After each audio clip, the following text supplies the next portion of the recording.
ओम शांति। आज की वीडियो में हम डिस्कस करेंगे कि मनुष्य का ये जन्म हमें जो मिलता है वो 84 लाख योनियों के बाद मिलता है या केवल 84 जन्मों के बाद मिलता है। क्या है ये हमारे जन्मों की कहानी, क्या रहस्य है ये, इस पर हम चर्चा करेंगे। तो वीडियो को एंड तक जरूर देखिएगा। तो चलिए वीडियो।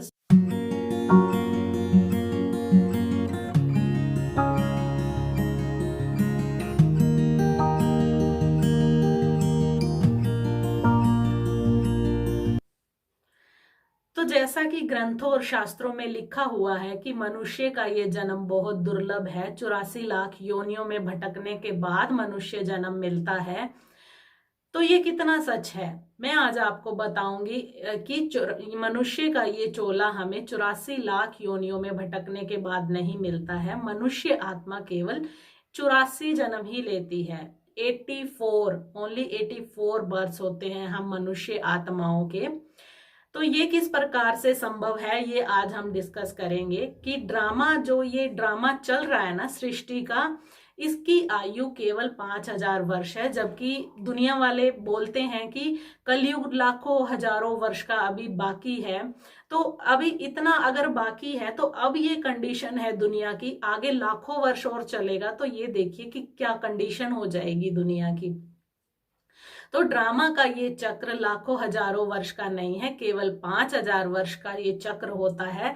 जिसमें 4 युग होते हैं, जिसमें सबसे पहले होता है सतयुग, फिर होता है त्रेता युग, फिर होता है द्वापर युग और फिर होता है कलयुग। और हर युग की आयु जो है 1250, 1250, 1250 और 1250 है।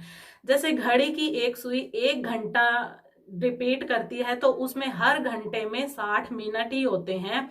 ऐसा नहीं कि 1 घंटे में 60 है तो अगले 1 घंटे में 120 मिनट लगाएगी, वो नहीं। इसी प्रकार जो ड्रामा का ये चक्र है ना, वो भी हर युग में 1250 वर्ष का ही चक्र रिपीट करता है।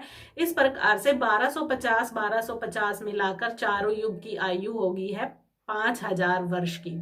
तो किस युग में हम कितने जन्म लेते हैं, आइए उस पर चर्चा करते हैं। सबसे पहले आता है सतयुग। सतयुग में हम लेते हैं 8 जन्म। सतयुग में हमारे होते हैं 8 जन्म। और सतयुग में मनुष्य आत्माएं देवी देवताओं वाला पार्ट बजाती हैं। जिन देवी देवताओं की हम आज पूजा करते हैं वो सतयुग में अपना पार्ट प्ले करती हैं, अपना राज्य भाग्य भोगती हैं।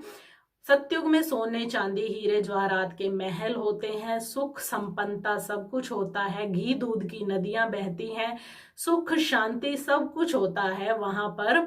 प्रकृति भी किसी को दुख देने वाली नहीं होती है। सतयुग में बहुत मतलब जैसा हमने सुना हुआ है ना या पिक्चर्स में देखा हुआ है, बिल्कुल वैसे ही होता है। और सतयुग का पहला प्रिंस होता है श्री कृष्ण। श्री कृष्ण सबसे पहले जन्म लेते हैं और श्री कृष्ण ही ना आगे जाके श्री नारायण बनते हैं। जब वो अपनी ग्रस्त धर्म में आते हैं तो वो श्री नारायण बनते हैं। इसका सबसे बड़ा प्रूफ ये है कि हम श्री कृष्ण के जन्म को श्री कृष्ण जन्माष्टमी बोलते हैं। क्यों? क्योंकि श्री कृष्ण की आत्मा ही सतयुग में 8 जन्म अपने पूरे करती है। और सतयुग में ना हर आत्मा अपने आयु पूरी करके ही शरीर छोड़ती है, अपनी इच्छा से शरीर छोड़ती है।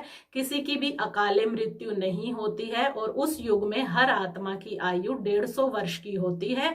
और सबके पास जो गुण होते हैं ना, हर आत्मा 16 कला संपूर्ण होती है, मतलब परफेक्शन होती है उसमें। हर आत्मा में सबके पास गुण गुण ही गुण होते हैं, हर प्रकार के गुण होते हैं, कोई विकार नहीं होता है किसी में। इसलिए उसे सत्य युग कहा जाता है, यानी कि सच्चाई का वो युग है।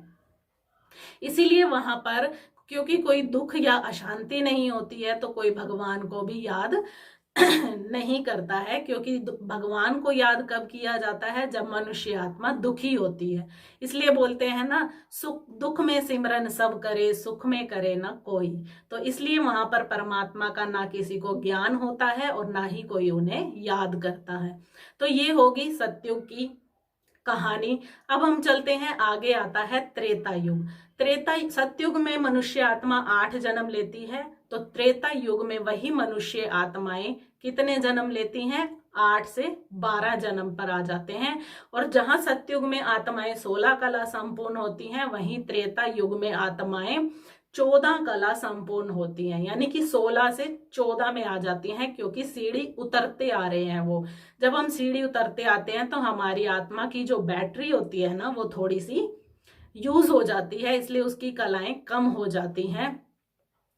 तो अब जब त्रेता युग में उनका आता है ना, श्री राम का राज्य जब आता है, तो वही श्री कृष्ण वाली आत्मा जब आकर श्री राम का जन्म पाती है, तो इसलिए श्री राम के जन्म को हम बोलते हैं श्री राम नवमी, यानी कि वो उनका 9वां जन्म है।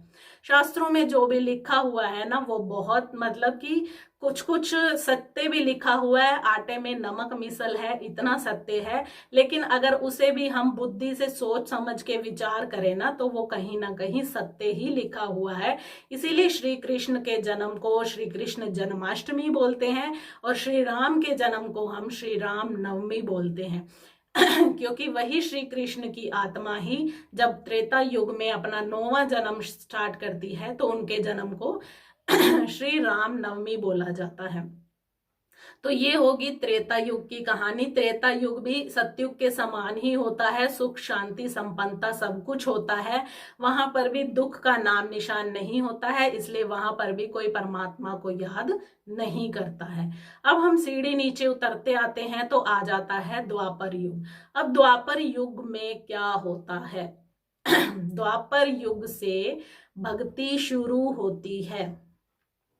द्वापर युग में हम अपने ही जो हमारे पूज्य होते थे ना, देवी देवता, जो सतयुग और त्रेता में राज्य करते थे, द्वापर युग में उनके ही मंदिर बन जाते हैं, उनकी ही मूर्तियां मंदिरों में स्थापित करके उनकी पूजा की जाती है। लेकिन जब भक्ति स्टार्ट होती है, भक्ति अब क्यों स्टार्ट होती है द्वापर युग में? क्योंकि विकारों की प्रवेशता स्टार्ट हो जाती है, मनुष्य आत्माओं में अब देह का भान आना स्टार्ट हो जाता है। वो अपने आप को आत्मिक स्थिति से शारीरिक स्थिति में समझना शुरू कर देते हैं।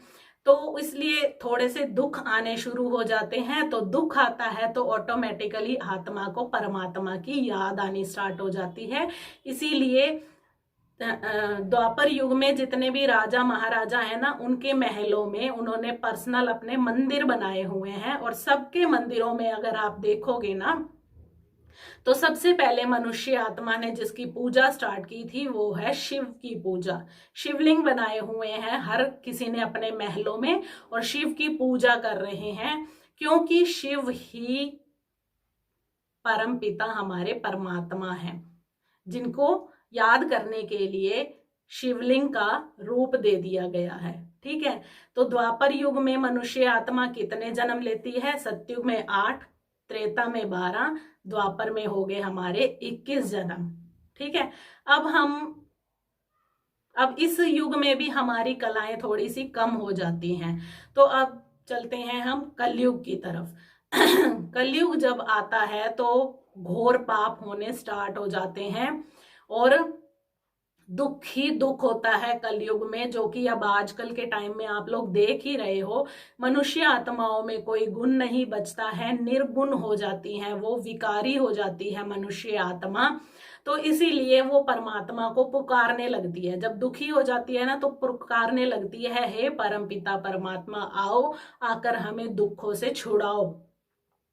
तो जब भगवान के बच्चे भी जब इतने दुखी होकर पुकारते हैं ना, तो भगवान को भी आना पड़ता है अपने बच्चों की पुकार सुनकर धरती पर। तो मनुष्य आत्माओं की पुकार सुनकर परमात्मा भी आते हैं धरती पर। जब कलयुग का अंत और सतयुग की दोबारा शुरुआत होने का टाइम आता है, मीन्स कलयुग और सतयुग के बीच का जो समय होता है, उसे बोलते हैं संगम युग। यूं तो हर युग के एंड और दूसरे युग की स्टार्टिंग के युग को संगम युग बोलते हैं, संगम तो होता ही है, लेकिन परमात्मा हर युग के संगम पर नहीं आते। परमात्मा केवल कलयुग का अंत और सतयुग की स्टार्टिंग के संगम पर ही आते हैं। क्योंकि शास्त्रों में लिखा भी हुआ है कि यदा यदा ही धर्मस्य ग्लानिर्भवति भारत, जब जब धर्म की ग्लानि होगी तब तब परमात्मा भगवान इस धरती पर आएंगे और मनुष्य आत्माओं को दुखों से छुड़ाएंगे। तो इस समय परमात्मा अपने वायदे अनुसार धरती पर आ चुके हैं, आकर अपने बच्चों को ज्ञान सुना रहे हैं। ये संगम का समय है जिसे पुरुषोत्तम कल्याणकारी संगम युग बोला जाता है। संगम के युग, संगम को जैसे ज्ञान सागर और नदियों के संगम को भी बहुत महत्व दिया जाता है ना, लोग स्नान करने जाते हैं कि हमारे पाप भस्म हो जाएंगे। तो ये वही समय चल रहा है जहां ज्ञान सागर परम पिता परमात्मा हम आत्मा रूपी नदियों को ज्ञान स्नान करा रहे हैं। तो ये इसीलिए इस संगम युग की इतनी महत्वता है। तो जरूर आप लोग भी इस समय का फायदा उठाइए। और 84 मनुष्य आत्मा 84 जन्म कैसे लेती है, क्योंकि ये देखिए कि अगर हम ये बोलते हैं एक तरफ कि 84 लाख जन्म लेती है मनुष्य आत्मा, एक तरफ हम ये बोलते हैं कि कर्मों का हिसाब किताब भी देना पड़ता है। आप ये सोचिए कि 84 लाख जन्मों का हिसाब किताब कौन लिखेगा बैठकर, इतने जन्मों का पल पल का हिसाब कौन लिखेगा? या हम आत्माएं उतने परफेक्ट हैं, हमारे में अंदर इतनी पावर है कि हम इतने जन्मों का हिसाब किताब चुकतू कर पाएंगे? जी नहीं, मनुष्य आत्मा केवल 84 जन्म ही लेती है, जो मैंने आपको काउंट करा दिए हैं। सतयुग के 8, त्रेता युग के 12, द्वापर सतयुग के 8 जन्म हो गए, त्रेता युग के 12 हो गए, द्वापर के 21 जन्म हो गए और कलयुग के 42 हो गए। और ये एक जन्म जो होता है वो होता है संगम युग का, जो कि अब चल रहा है। इस प्रकार से 84 जन्म ही होते हैं।